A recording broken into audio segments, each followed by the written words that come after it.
आज की कहानी है दहेज। वान्या एक उच्च मध्यम परिवार में पली बड़ी चुलबुली लड़की थी। पिता का एक छोटा सा बिजनेस था। सान्या उसकी छोटी बहन थी। यह दोनों ही माता पिता की दो आंखें थी। ऐसा लगता था कि जैसे वो दोनों बेटियां ही घर को देख रहे हैं और दोनों को बेटियों को देखकर जो है वो जी रहे हैं। दोनों बेटियों के मुंह से निकलते ही उनकी इच्छा पूरी करते। दोनों बेटियों के पढ़ने लिखने में होशियार व सर्वगुणपन्न थीं। जिन बेटियों को माता पिता एक दिन के लिए भी अपनी आंखों से ओझल न होने देते, उन्हीं बेटियों की अब विदाई का समय आ गया था। उन्हें पता ही नहीं चला कि कब रूठते मनते उनकी बेटियां इतनी बड़ी हो गईं। आखिर दिल पर पत्थर रखकर उन्होंने वान्या के लिए वर तलाशना शुरू किया। आए दिन दहेज लोलुपों द्वारा बेटियों को मार डालने वाली घटनाएं भी सुनकर वो घबराए हुए थे। अतः बहुत ही सतर्कता बरत रहे थे। वे एक कदम फूक फूक कर रख रहे थे कि कहीं धोखा न हो जाए। आखिर उनकी तलाश नीलेश और उसके परिवार पर जाकर रुकी। नीलेश एक मल्टीनेशनल कंपनी में मैनेजर था। छोटा परिवार, माता पिता एवं एक बहन जो कि अभी पढ़ रही थी। बहुत ही छानबीन एवं परिवार के बारे में पता लगने के बाद वे संतुष्ट हो गए और आगे की बात बढ़ाई। कदम कदम पर सचेत थे। उन्होंने सारी बातें पहले से ही तय करनी चाहिए ताकि उन्हें आगे किसी भी प्रकार का झंझट न पड़े। उस समय तो नीलेश एवं उनके माता पिता ने कह दिया कि हम दहेज लेने व देने में विश्वास नहीं रखते। स्वेच्छा से आप अपनी बेटी को जो भी देना चाहें वो दे सकते हैं, हमें उसमें कोई आपत्ति नहीं है। राहुल जी एवं मीना जी उनकी बातों से बहुत खुश हुए। सोचा कि सही वर मिल गया है। देना तो उन्हें ही है किंतु उन पर कोई दबाव नहीं रहेगा। सो बात पक्की हो गई और सगाई भी हो गई और शादी का मुहूर्त भी निकल गया। सगाई से पहले वरुण जी का फोन आया। हमें पता है आप अपनी तरफ से सब अच्छा ही करेंगे बहुत, किंतु एक बात कहनी थी। हमारे रिश्तेदारों के सामने हमारी इज्जत बनी रहे, सो थाल में कम से कम 5 लाख कैश एवं उनके माता पिता बहन के लिए सोने का आइटम भी जरूर रखें। चांदी का नारियल भी अच्छा भारी वाला होना चाहिए। राहुल जी ने उनकी यह बात सोचकर पहली डिमांड उन्होंने रखी, अक्षरतः मान ली। खुशी भरे माहौल में अब सगाई भी हो गई। राहुल जी ने यह सोचकर पहली डिमांड उन्होंने रखी है तो चलो मान लेते हैं। नीलेश वान्या से फोन पर प्यारी प्यारी बातें करता रहा और खूब उसे जिंदगी के सब बाग भी दिखाता। सगाई के 3 दिन बाद सुमन जी का फोन आया। बोले कपड़े और साड़ियां वगैरह अच्छी होनी चाहिए, कम से कम प्रत्येक सूट एवं साड़ी 10-10 हजार से कम न हो, सारे कपड़े ब्रांडेड होने चाहिए। राहुल जी ने उनकी यह डिमांड भी पूरी कर दी। फिर एक दिन वरुण जी बोले, अरे राहुल जी, अपने दामाद को कम से कम 15 लाख वाली गाड़ी ही देना। राहुल जी बोले, गाड़ी लेने देने की तो कोई बात नहीं हुई थी। वे बड़े ही ढिठाई से बोले, नहीं हुई तो अब कर लो। मीना जी बोली, ऐसे तो इनकी मांग बढ़ती जा रही है, हम कैसे पूरी करेंगे। राहुल जी बोले, हाँ तुम वान्या को लेकिन कुछ मत बताना, जरूरत पड़ी तो हम लोन ले लेंगे। उसके माथे पर चिंता की रेखाएं देख वान्या ने भी पूछा, पापा क्या परेशानी है। वे हंसते हुए बोले, नहीं बस काम ज्यादा है और थोड़ी थकान हो गई है। शादी के 2 दिन पहले सुमन जी का फोन आया, भाई साहब बच्चों को हनीमून के लिए कहाँ भेज रहे हैं। वैसे नीलेश की इच्छा तो कहीं विदेश में जाने की है, सो सही जगह चुनकर टिकट करवा दीजिए और हाँ वान्या बेटी को न बताएं, उसके लिए सरप्राइज रहने दीजिए। राहुल जी और मीना जी अब बहुत परेशान हो गए। अब क्या करेंगे। एक और धमाका, वो भी लाखों में, यानी एक के बाद एक नीलेश के माता पिता की डिमांड जो है दहेज के रूप में बढ़ती जा रही थी। राहुल और मीना जी बहुत परेशान थे। अभी इसी प्रश्न पर विचार ही कर रहे थे कि वरुण जी का फोन आ गया। तो यानी कभी मीना जी फोन, कभी उनको सुमन जी फोन करी है, कभी उनके पति फोन कर। राहुल जी क्या बताएं, आजकल के बच्चे भी ना किसी की सुनते नहीं। अब देखो ना, हमारी बिटिया रानी जिद करके बैठी है कि वो भाभी के घर से उसके लिए एक डायमंड सेट आना चाहिए। हमने कहा हम दिला देते हैं, लेकिन उसका मन तो भैया की शादी की याद में उसके ससुराल से ही लूंगी। राहुल जी बोले, भाई साहब एन वक्त पर इतनी बड़ी डिमांड हम कैसे पूरी करेंगे, ये तो कुछ ज्यादा ही हो रहा है। अरे नहीं राहुल जी, शादी ब्याह मकान में बजट से ऊपर लग ही जाता है, सो इतना तो मार्जिन रखना ही पड़ता है। हमने तो समय रहते आपको सूचित कर दिया है, अब आप देख लें।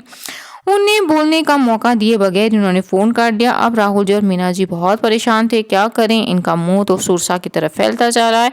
अंत में उन्होंने अपना एक मकान भी गिरवी रख दिया और पैसों का इंतजाम कर डायमंड का सेट खरीदा और हनीमून के लिए बेटे दामाद के लिए लक्षद्वीप की टिकट भी करवा ली।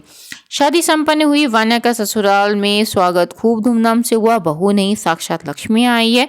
तीसरे दिन वे हनीमून पे भी चले गए। वहां से लौटने के कुछ महीनों बाद भी फिर भी सब कुछ ठीक चला।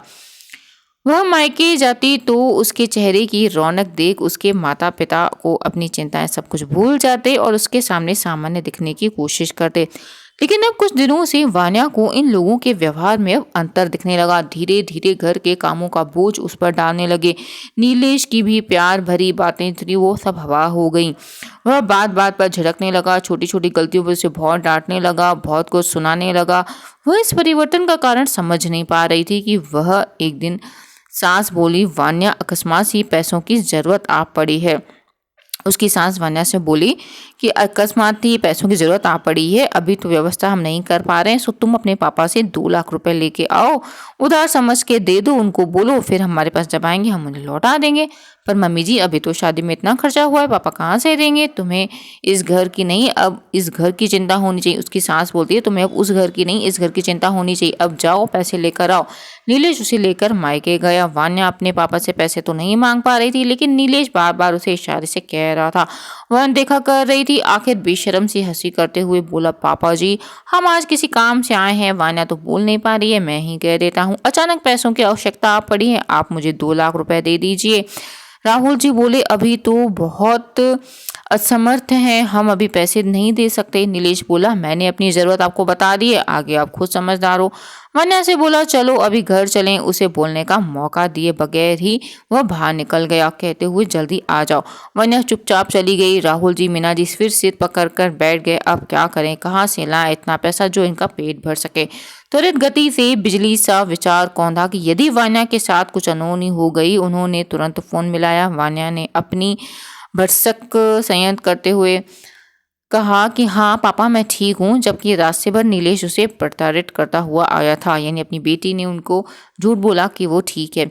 अभी इस बात को भी लेकिन 15 दिन भी नहीं बीते होंगे कि फिर उनकी एक नई डिमांड शुरू हो गई। इस बार 5 लाख रुपए की मांग थी, क्योंकि पिछले 2 लाख भी नहीं मिले थे। तो वान्या पर सख्ती बढ़ा दी गई। गाली गलौज मारपीट, बात इतनी बढ़ गई थी, वान्या समझ नहीं पा रही थी कि वो क्या करे।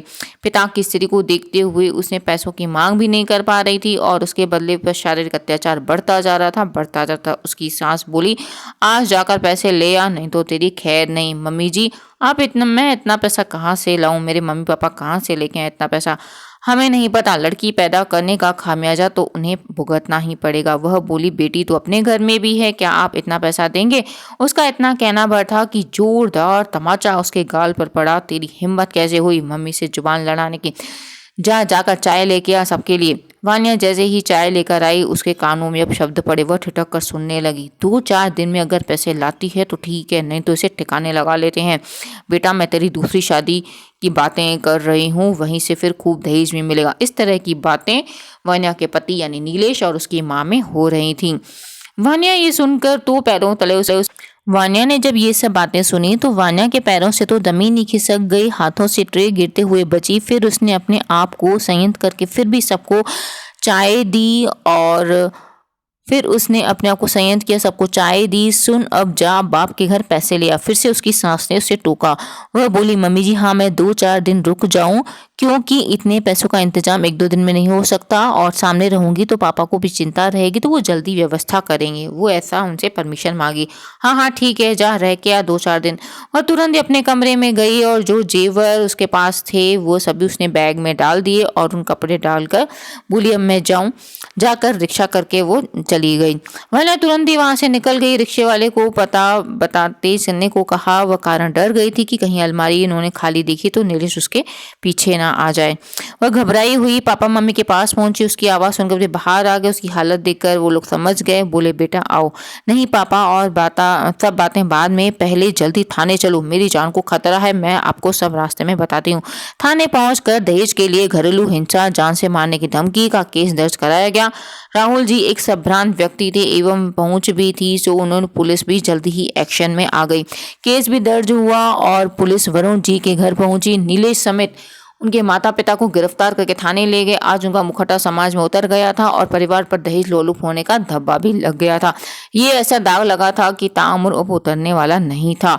अपने किए की सजा वो भुगत रहे थे। इसी तरह से वान्या अपनी सूझबूझ से जहाँ एक और उसके परिवार पर धब्बा लगने में सफल हुई, वहीं दूसरी और एक बेटी दहेज की बलिवेदी में आहुति चढ़ने से बच गई। तो ये थी एक छोटी सी कहानी फ्रेंड्स दहेज की। जैसा कि नीलेश के माता पिता थे, पहले तो बोल रहे थे दहेज नहीं चाहिए नहीं चाहिए, लेकिन एक एक करके उनकी मांगें बढ़ती गई। फिर भी वान्या के माता पिता ने जो है शादी तक तो अच्छा दहेज उन्हें दे दिया, फिर भी गाड़ी दे दी, हनीमून की टिकट करा ली और भी सब कुछ दे दिया, डायमंड का सेट। लेकिन शादी के बाद भी वो फिर वान्या से अच्छा बर्ताव नहीं करने लगे और उसे बोलने लगे पैसे लेके आओ, पैसे लेके आओ। तो इस तरह से जो है वान्या ने सूझबूझ दिखाकर वहाँ से सारे गहने लेकर जो है पुलिस थाने में उनकी रिपोर्ट कर दी और इस तरह से उनको सजा मिल गई। कहानी कैसी लगी, चैनल को सब्सक्राइब कीजिए, वीडियो को लाइक कीजिए, बने रहिए चैनल पे ऐसे ही कहानियों के लिए। शुक्रिया। अपने विचार अवश्य व्यक्त कीजिए। शुक्रिया।